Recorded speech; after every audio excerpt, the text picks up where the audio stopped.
sa Panginoon, isang bagong awitin. Magsikawit kayo sa Panginoon, buong sandaigdigan.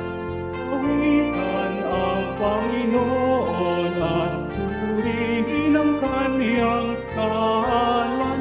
Ipahayag ang Kanyang pagliligtas sa lahat ng panahon.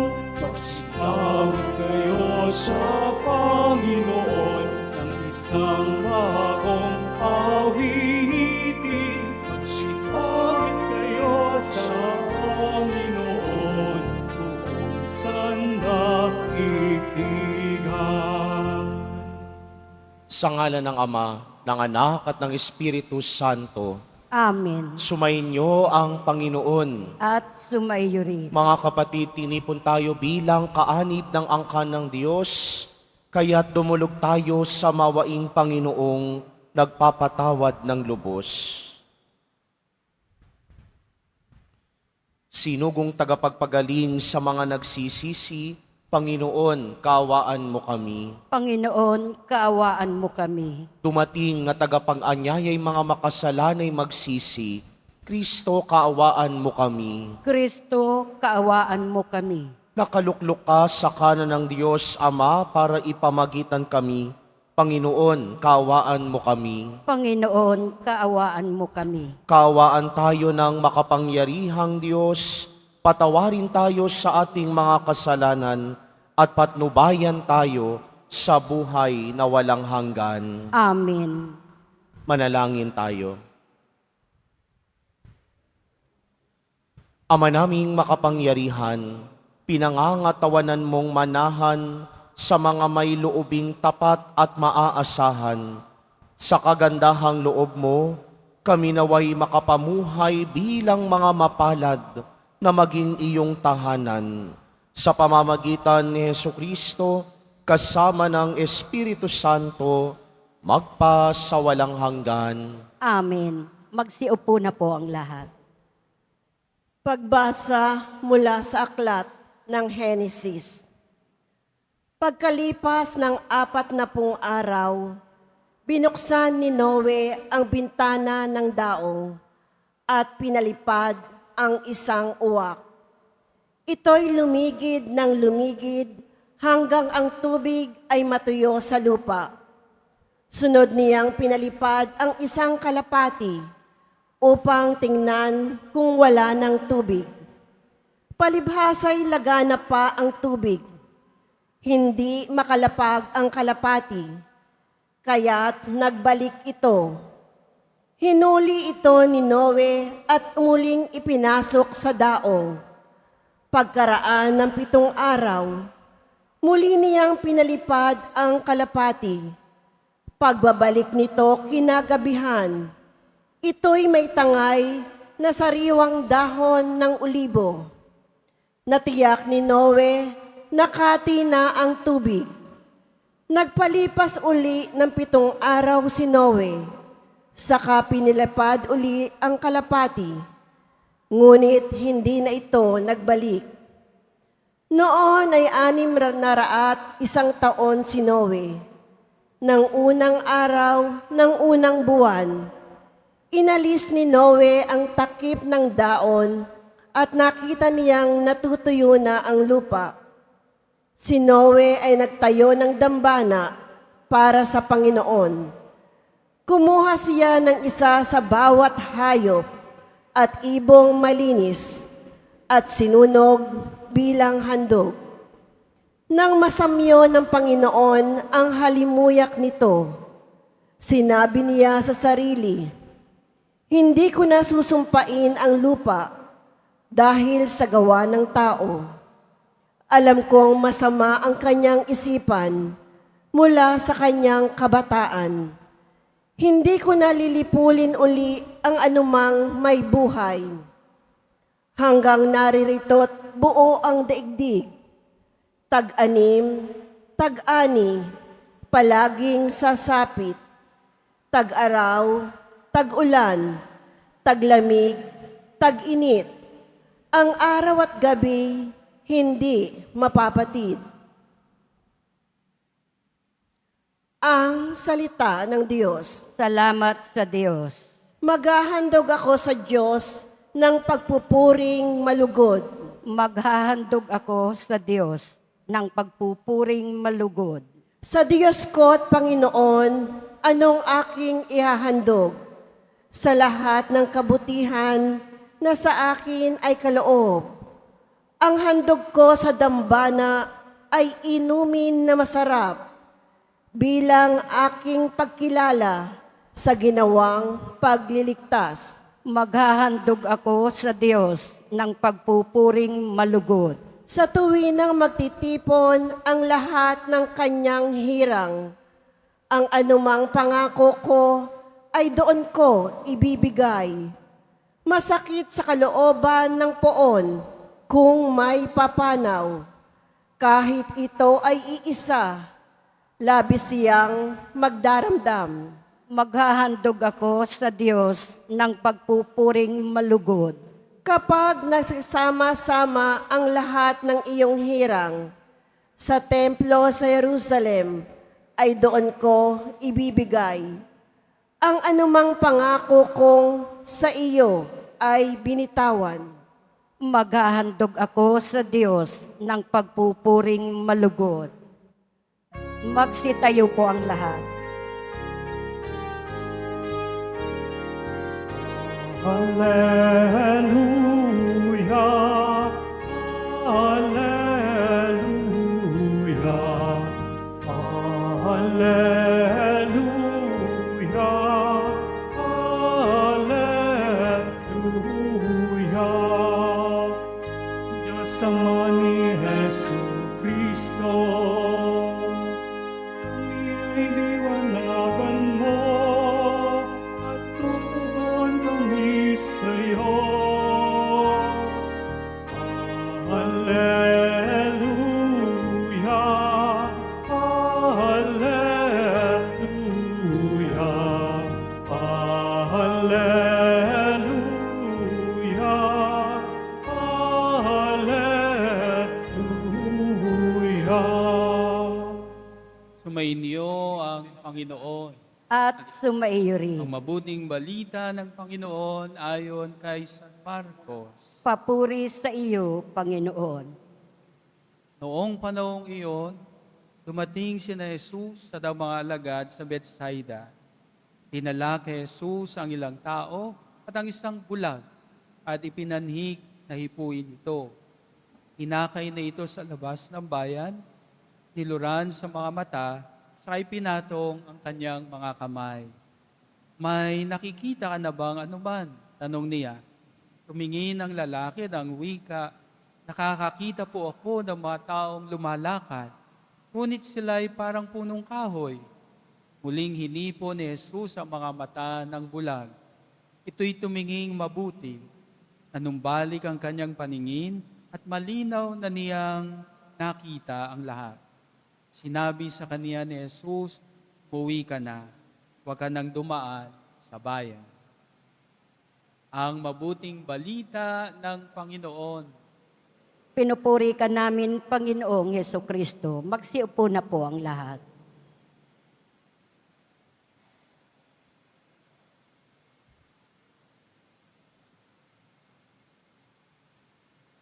Magandang umaga po sa inyong lahat. Malugod nating tinatanggap ang mga taga-parokya at mga peregrino at deboto ni Jesus Nazareno sa Diocese ng Malolos mula sa parokya ng Mahal na Birhen ng Santo Rosario. Kasama nila ang kanilang kura paroko na si Father J. Maligayang pagdating po sa dambana at tahanan ni Jesus Nazareno. Alam niyo, mga minamahal kong kapatid, marami pa rin ang hindi marunong makaintindi. Marami pa rin ang hindi marunong makaunawa. Kahit ilang beses mo nang pagpaliwanagan at pagpakitaan ng mga ebidensya o halimbawa, may mga tao pa rin mas pipiliing takpan ang tenga kaysa ang makinig.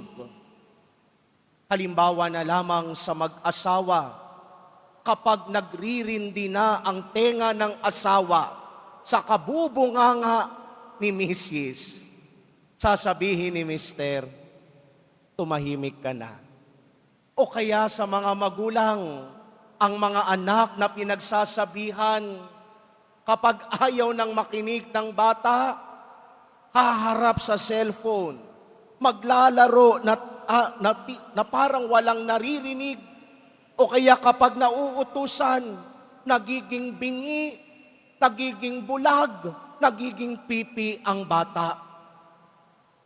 Maraming mga taong hindi makaintindi at hindi makaunawa dahil ang gusto lamang nila, sarili lamang nila ang pakikinggan at uunawain. Kahapon sa Ebanghelyo, malungkot na ipinahayag ni Jesus ang kanyang saloobin. Hindi pa ba kayo nakababatid o nakauunawa? Hindi pa ba ito abot ng inyong isip? Wala ba kayong mga tenga? Wala ba kayong mga mata? Nasambit ni Jesus ang mga pahayag na ito dahil pagkatapos ng lahat ng mga natunghayan ng mga alagad sa pagpapagaling, sa pagpapalayas ng demonyo, sa pagpaparami ng tinapay, hindi pa rin nakauunawa ang mga alagad. At nagpapatuloy ang pagsasaloobin na ito ni Jesus sa Ebanghelyo ngayong araw. Sa Ebanghelyo, pinagaling ni Jesus ang isang mamang bulag. Kung bubuksan niyo ang Ebanghelyo ni San Marcos, namumukod tangi ang pagpapagaling ni Jesus na ito sa mamang bulag na ito. Bakit? Dahil sa ibang pagkakataon, isang beses lang mahawakan ni Jesus, agad kumagaling. Katulad ni Bartimeo. Pero dito sa Ebanghelyo, merong dalawang bahagi ng pagpapagaling. Merong dalawang proseso. Sa unang pagkakataon, nang hawakan ni Jesus ang mata ng mamang bulag, sabi ng bulag, nakakakita ho ako, pero parang mga taong lumalakad na parang punong kahoy. In short, malabo ang kanyang pagtingin. At sa ikalawang pagkakataon, muling hinaplos ni Jesus ang mata ng mamang bulag. At doon, luminaw ang kanyang pagkakakita. Pero bakit kaya ganon ang nangyari? Dahil ba nagduda ang mamang bulag? No. Pinagaling ni Jesus ang mamang bulag para ipamukha sa mga alagad ang sarili nilang kabulagan. Ang mga alagad ay parang mamang bulag. Nang unang makilala, nang unang makita nila si Jesus, agad naman silang sumunod. Pero tila hindi malinaw ang kanilang pagsunod. Katulad ng mamang bulag, animoy nakikita lamang nila ang mga malalabong paningin. Hindi nila nauunawaan, hindi nila naiintindihan ang misyon ni Jesus. Kaya nga sa ikalawang pagkakataon ng pagalingin ni Jesus ang mamang bulag, ipinapamukha ni Jesus sa kanila na kailangan niyong magtiwala sa kakayahan ko, magtiwala sa misyon na ipinagkatiwala sa akin. Dahil dun nyo lang lamang mas mauunawaan ang saysay, bakit kayo pinili ko bilang mga disipulo. At marahil tayo rin kung minsan, ganun din tayo. Ang dali nating sabihin, Panginoon, susunod ho ako sa inyo. Panginoon, maglilingkod ho ako sa inyo. Text man, mamatay man ako, ang buhay ko para sa iyo.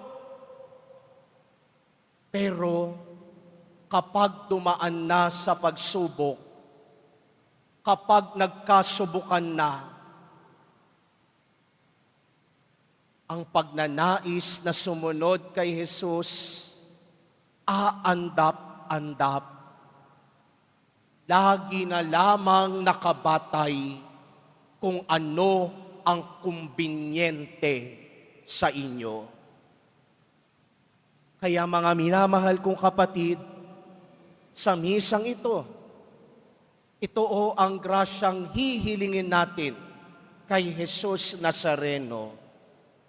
Hindi sapat na sumunod at maglingkod ka lang.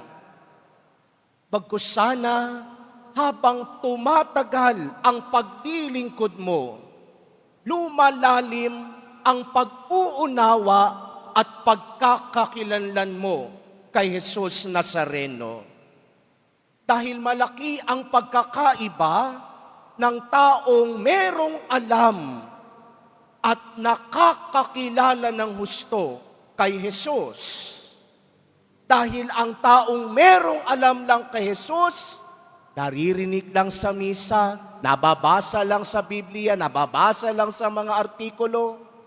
Pero ang taong kilalang kilala si Jesus Nazareno, kayang iugnay ang buhay na meron ka at buhay ni Jesus Nazareno. Yan ang pagiging disipulo. Yan ang pagiging alagad. To become a disciple is to listen well to the Master. Because without listening, discipleship is nothing.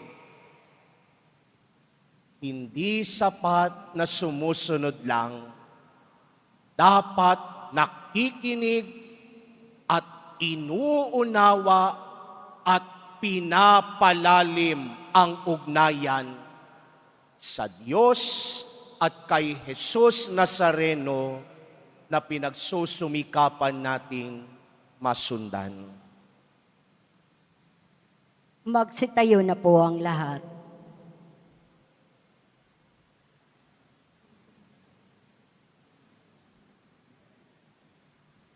Minamahal kong mga kapatid, hilingin natin sa Diyos Ama na buksan ang ating mga mata upang makasunod tayo sa Kanya ng buong puso.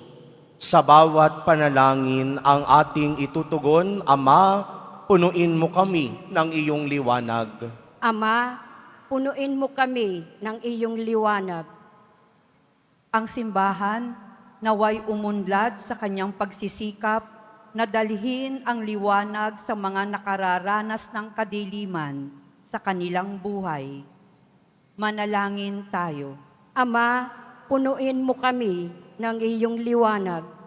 Sa pamamagitan ng ating mabuting gawain, ang mga hinahamak, mga itinakwil, at mga walang nagmamahal sa ating lipunan, naway makaramdam ng pagkalinga ng Diyos sa kanilang buhay. Manalangin tayo. Ama, punuin mo kami ng iyong liwanag. Tayong lahat naway magkaroon ng matatag na pananalig kay Jesus na siyang nagbubukas ng ating paningin sa kagandahan ng kaharian ng Diyos. Manalangin tayo. Ama, punuin mo kami ng iyong liwanag. Ang mga may sakit at mga nagdurusa, naway makita at madama ang mapagmahal na presensya ng Diyos sa mga taong kumakalinga sa kanila. Manalangin tayo. Ama, punuin mo kami ng iyong liwanag. Ang ating mga yumaong kamag-anak at kaibigan, naway makatagpo ng walang maliw at walang hanggang kapahingahan. Manalangin tayo. Ama, punuin mo kami ng iyong liwanag. Sa ilang sandali ng katahimikan, ating ipanalangin ang iba pang mga pangangailangan ng ating pamayanan. Gayon din ang mga intensyon na inialay sa ating misa sa araw na ito, at isama rin natin ang ating mga pansariling kahilingan. Manalangin tayo. Ama, punuin mo kami ng iyong liwanag. Ama naming nasa langit, punuin mo kami ng iyong pag-ibig at pawiin mo ang kadiliman sa aming buhay upang mabuhay kami sa liwanag ng iyong anak na si Kristo. Hinihiling namin ito sa pamamagitan ni Kristong aming Panginoon. Amen.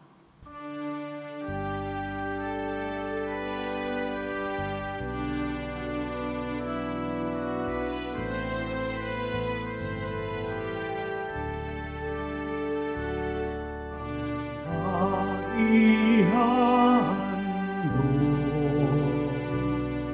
sa'yo, Panginoon, ay tinapay at alak sa aming kamay. Sa iyong kabutihan aming ipaalay ang tinapay at alak sa gisang ng aming buhay.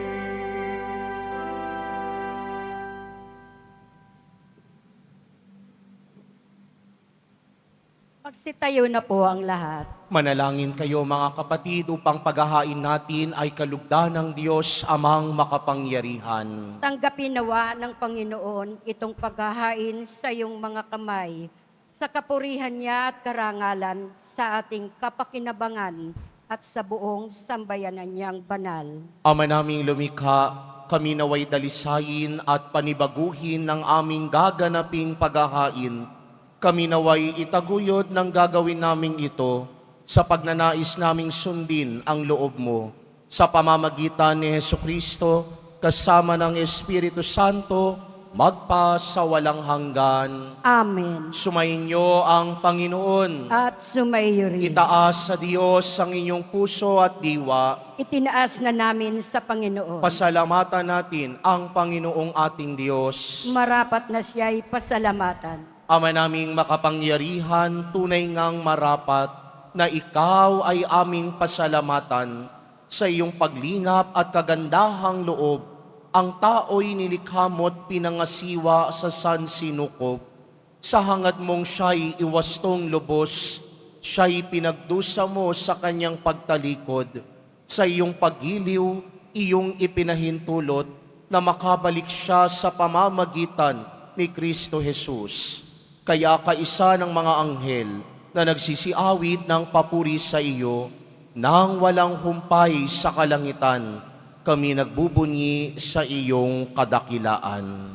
Santo, Santo, Santo, Panginoong Diyos ng mga hukbo, napupuno ang langit at lupa ng kadakilaan mo.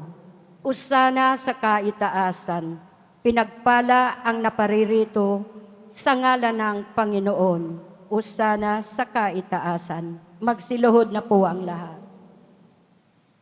Ama naming banal, ikaw ang bukal ng tanang kabanalan. Kaya't sa pamamagitan ng iyong Espiritu, gawin mong banal ang mga kaloob na ito upang para sa amin maging katawan at dugo ng aming Panginoong Heso Kristo. Bago niya pinagtiis ang kusang loob na maging handog, hinawakan niya ang tinapay, pinasalamatan kaniya, pinaghati-hati niya iyon, iniabot sa kanyang mga alagad at sinabi, "Tanggapin ninyong lahat ito at kanin, ito ang aking katawan na ihahandog para sa inyo."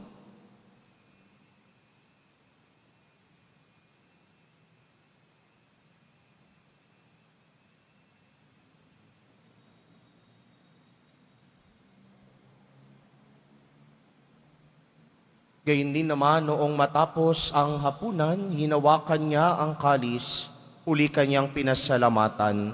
Iniabot niya ang kalis sa kanyang mga alagad at sinabi, "Tanggapin ninyong lahat ito at inumin. Ito ang kalis ng aking dugo, ng bago at walang hanggang tipan. Ang aking dugo ni ibubuhos para sa inyo at para sa lahat, sa ikapagpapatawad ng mga kasalanan. Gawin ninyo ito sa pag-alala sa akin."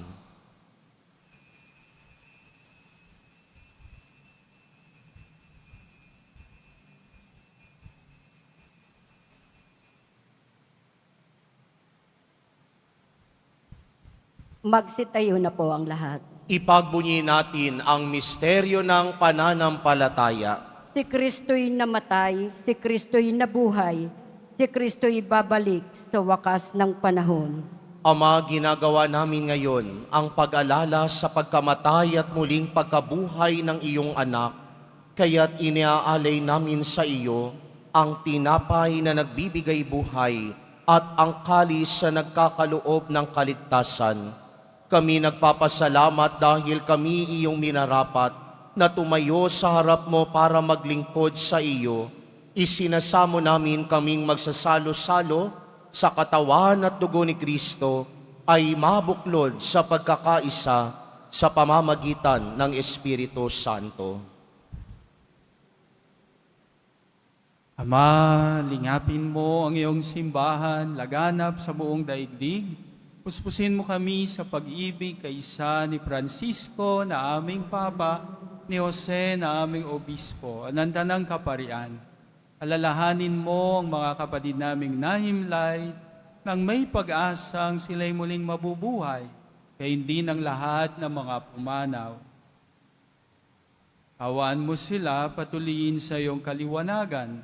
Kaawaan mo pagindapating kaming lahat na makasalo sa iyong buhay na walang wakas, kaisa na mahal na Biring Maria, Ina ng Diyos, ng kabiyak ng puso niyang si San Jose, kaisa ng mga apostol San Juan Bautista, at ng lahat ng mga banal na namuhay dito sa daigdig ng kalugod-lugod sa iyo, maipagdiwang nawa namin ang pagpupuri sa ikararangal mo sa pamamagitan ng iyong anak, aming Panginoong Heso Kristo.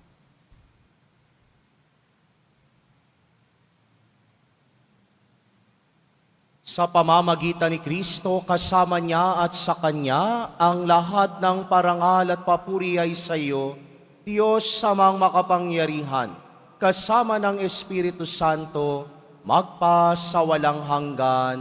Amen. Sa tagubilin naman nakagagaling na utos at turo ni Jesus na Panginoon natin at Diyos, ipahayag natin ng lakas loob. Ama namin, Sumasalangit ka. Sambahin ang ngalan mo. Mapasa amin ang kaharian mo. Sundin ang loob mo dito sa lupa para nang sa langit. Bigyan mo kami ngayon ng aming kakanin sa araw-araw at patawarin mo kami sa aming mga sala para nang pagpapatawad namin sa nagkakasala sa amin. At huwag mo kaming ipahintulot sa tukso at iadya mo kami sa lahat ng masama.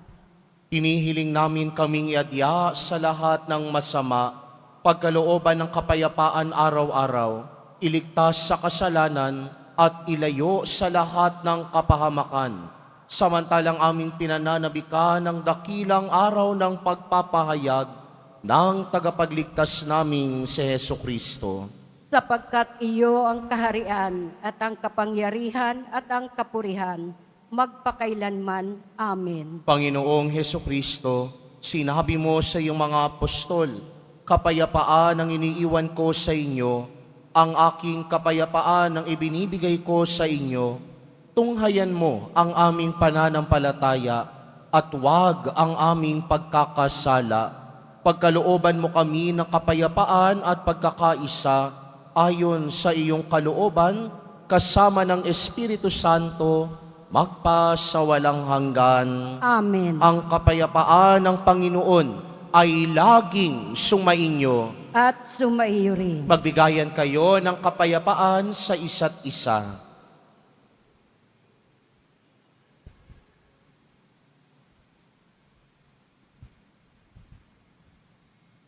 Magsiluhod po ang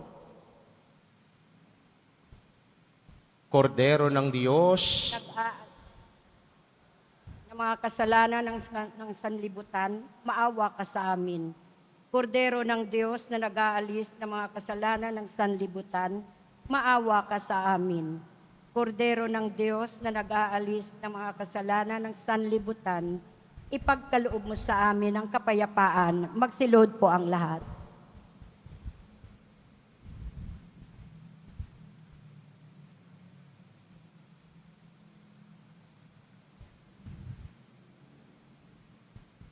ito si Jesus, ang Kordero ng Diyos na nag-aalis ng mga kasalanan ng sanlibutan. Mapapalad ang mga inaanyayahan sa kanyang piging. Panginoon, hindi ako karapat-dapat na magpatuloy sa iyo, ngunit sa isang salita mo lamang ay gagaling na ako.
Magsitayo na po ang lahat.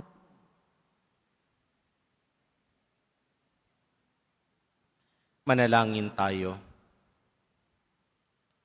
Ama naming mapagmahal, kaming pinapagsalo mo sa banal na pakikinabang, ay gawin mong laging manabik na pagsaluhan ang kaloob mong ito sa aming ikabubuhay. Sa pamamagitan ni Hesukristo, kasama ng Espiritu Santo, magpa sa walang hanggan. Amen. Sumainyo ang Panginoon. At sumaiyo rin. Mahal na poong Jesus Nazareno, inihayag mo sa pamamagitan ng krus ang walang maliw na pag-ibig ng Diyos sa sangkatauhan. Pakinggan mo po ang kahilingan, lalo na para sa mga nangangailangan ng iyong tulong at awa. Makamtan nawa namin ang iyong kasagutan na may utang na loob na tinatanaw. Basbasan din po ninyo itong mga imahen at dasalan upang lalo kaming manalangin at magtiwala. Sa pamamagitan ng bendisyon na ito, naway lalo kaming maging mapaglingkod, masunurin at tapat sa iyo na aming maluwalhating Panginoon, magpa sa walang hanggan. Amen. At pagpalain at pag-ingatan kayo lagi ng makapangyarihang Diyos, Ama, Anak, at Espiritu Santo. Amen. May alay na ang banal na misa, umayo kayong taglayang pag-ibig at kapayapaan ng poong Jesus Nazareno. Salamat sa Diyos.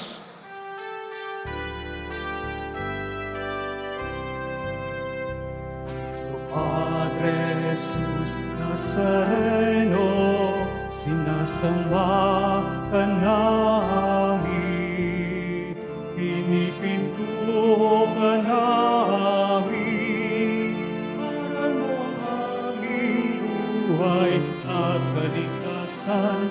Nuestro Padre Jesus Nazareno, iligtas mo kami sa kasalanan.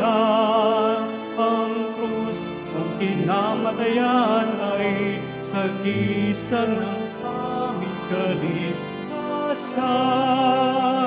Nuestro Padre Jesus Nazareno, dinarangal ka namin. Nuestro Padre Jesus Nazareno, nilulwalhati ka namin. Nuestro Padre Jesus Nazareno, dinarangal ka namin. Nuestro Padre Jesus Nazareno,